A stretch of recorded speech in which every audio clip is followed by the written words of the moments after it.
Procrastinating by Hilbert Lodgen. Please stop procrastinating. Next week comes the last holy day of spring. Flowers, butterflies, and bees will be gone.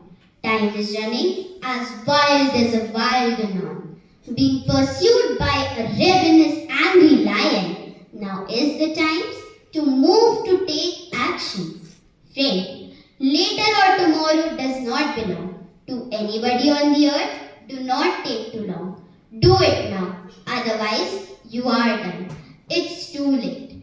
Please do not delay, postpone, or procrastinate.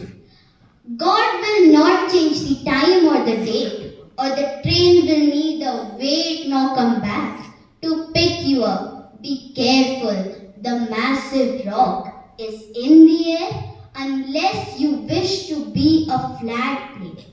Gravity knows no delay. Move right away, or you are doomed to be crushed like a tomato.